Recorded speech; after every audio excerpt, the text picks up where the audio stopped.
Good morning, class. Our today's topic is about the living word. It is the first chapter of your syllabus, and living word is basically the word of the living objects or living things. So we have to study about the what are the basic or the general characteristics are found in case of the living things. If there is a living things, then it have a proper growth, proper reproduction. Metabolism is also present over there. Response to the stimuli. If living thing is there, then it may be response to any stimulus. It have the self-organization, interaction with the other living organisms, and it is also going to accept or do the work at the time of the emergency. Now, the definition of the growth is that growth is an irreversible or increase in the number of cells. Means if the increase in the number of cells is irreversible, it is known as the growth, or sometimes in the mass of the living structure of any living organism. Second very important characteristic of any living organisms is the reproduction. Reproduction is the unique characteristic of any living object. In case of the unicellular organisms, the reproduction or reproduce or multiply with the help of the cell division only. In the multiple cellular organisms, it reproduce mostly refer to the process of the sexual mode of reproduction. Means the multicellular organisms can confine or develop two gametes. One is the male gametes, another is the female gametes, and after the fusion to form the zygote, the process is known as the sexual mode of reproduction. But in some cases, in the multicellular organisms also, they may be reproduced asexually, means without the help of the gametes or fusion of the gametes. One very unique characteristic of any living organism is known as the metabolism.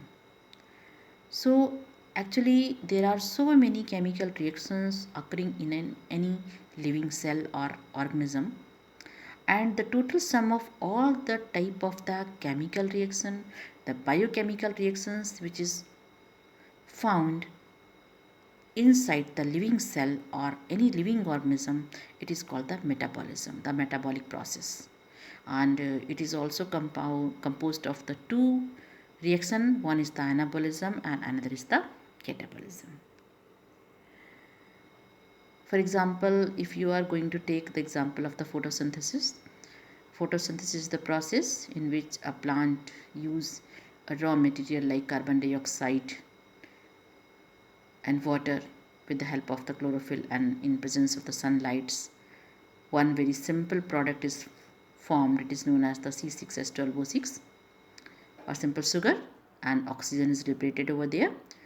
But if this food is intake by the plant or by the animal, it is going to be oxidized with the help of the oxygen, and after the oxidation of this food particles, the energy is going to be released.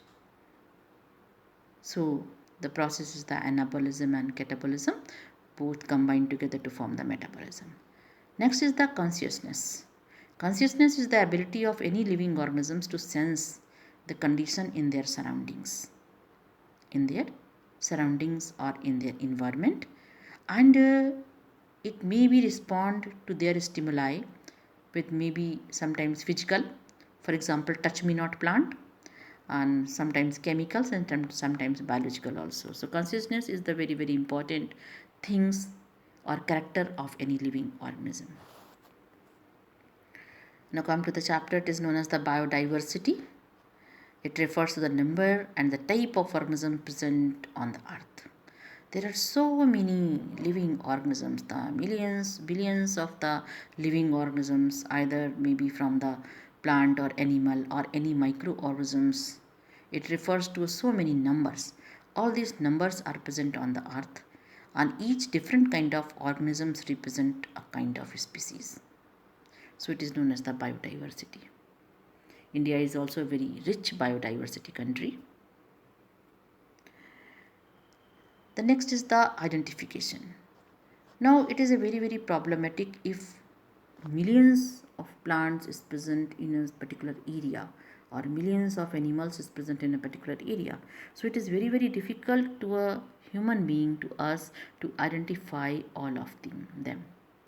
So to determine the correct place of any organisms to plan the classification. So classification is needed for the smooth and very easier going study of any living organism, and it is based on the basis of the similarities and dissimilarities or differences between all the species to form a particular group. In a particular group, so many species are there, and all the species are going to be studied on the basis of the similarities and the differences.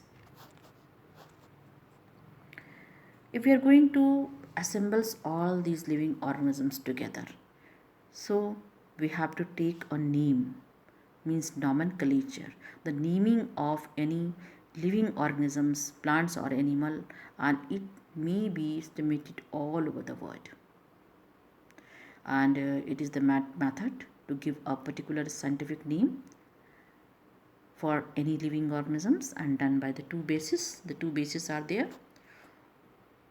One basis is known as the binominal nomenclature. It means there are the two names are conjoined together, and this binominal nomenclature naming system is given by the Carolus Linnaeus. And in this, each biological name is composed of the two parts.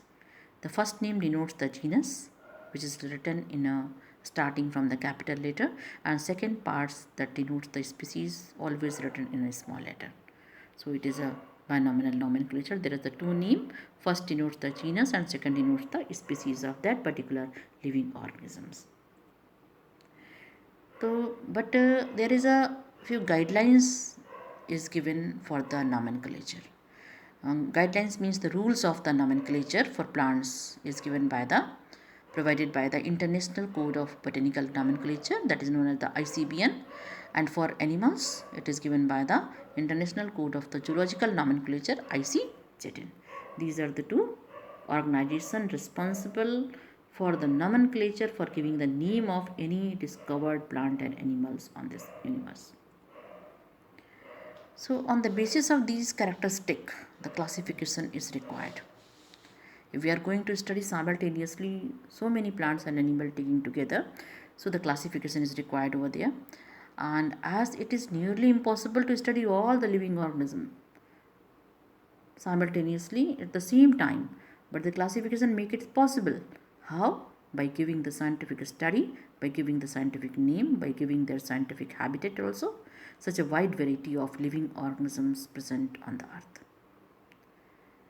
And these organisms are grouped into the categories that is called the taxa or the taxon or study.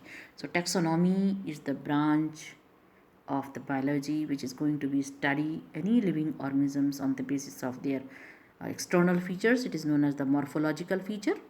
Its internal or tissue structure, it is known as the anatomical features or anatomy. And on the basis of their cell or cell division, it is known as the cytology. On the basis of the development of the embryo of any living organism, it is known as the embryology.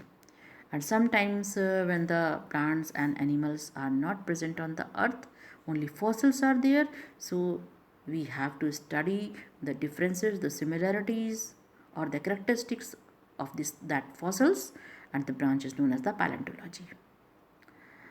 Sometimes we have to study on the basis of EVS, environmental science, or ecological relationship of any living organism on this earth. So taxonomy and systematic based on these 6 phases or 6 topics. Now the taxonomical hierarchy, if we are going to study, then the lowest or the base position is known as the species. So many species conjoin together to form a genus, and many genus combine together to form a family of any plant. An order in any animals. Sometimes class is also there. Class is also in case of the animals. and after accumulations of the basis of the different or regular characteristics or the important characteristics, so many class combined together to form a phylums or division in case of the plants and phylum in case of the animals. And if so many phylums and divisions are joined together to form a kingdom, means a plant kingdom, animal kingdom, fungus kingdom, bacterial kingdom, so many kingdoms. There are mainly 5 kingdoms present on this universe, on this earth: kingdom Monera, kingdom Protista, kingdom Fungi, kingdom Plantae means plant, kingdom Animalia means animal.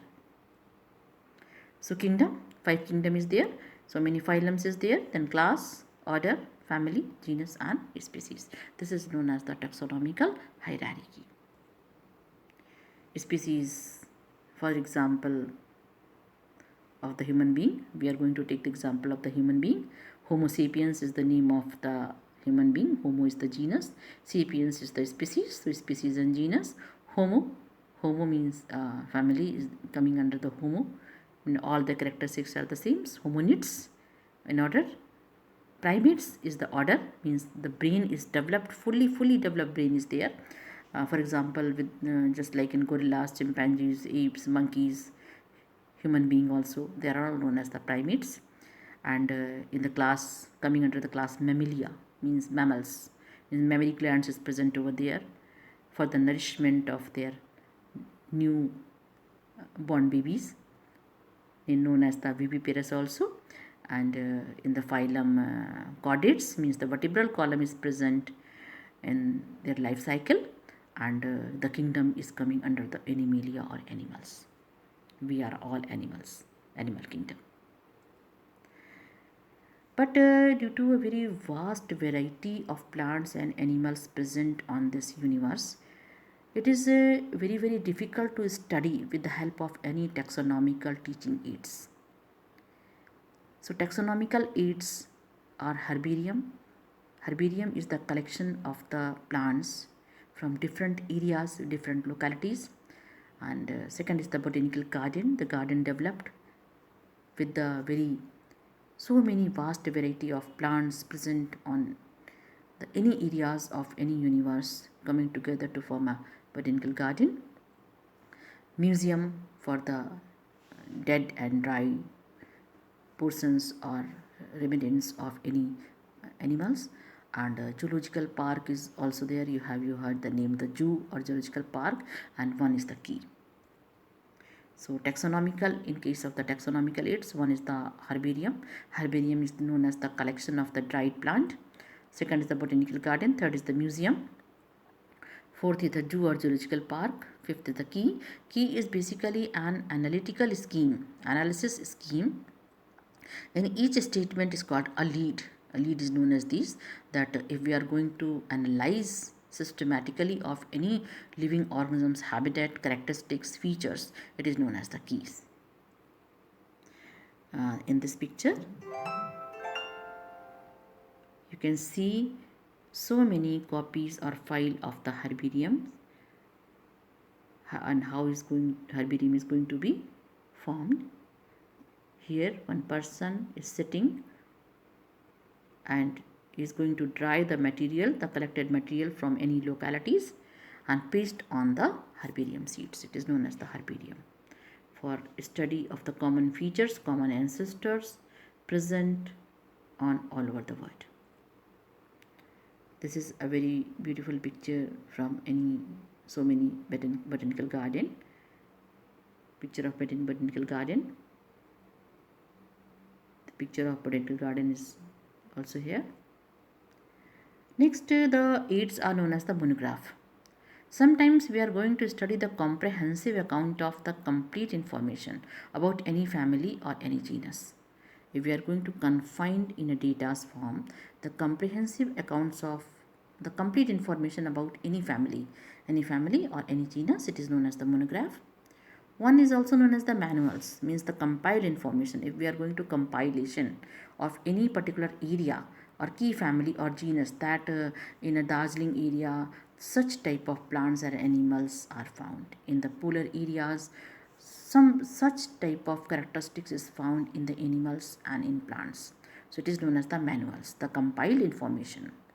And next is the flora. Flora is the actual description of any habitat, any natural home. Habitat means a natural home and distribution of plants in a given area. This is the picture of zoological park or wildlife sanctuaries. The picture of black deer. This is also the picture of the zoo. The picture of rhinoceros, a famous national park, Kaziranga National Park, Assam. The tiger is also here. This is the real picture of the ostrich. How long ostrich is there.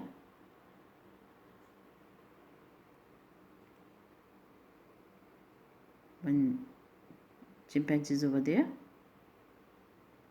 The picture of the zoological park or zoo. This is all about the introductory chapter, Living World. Thank you and have a nice day.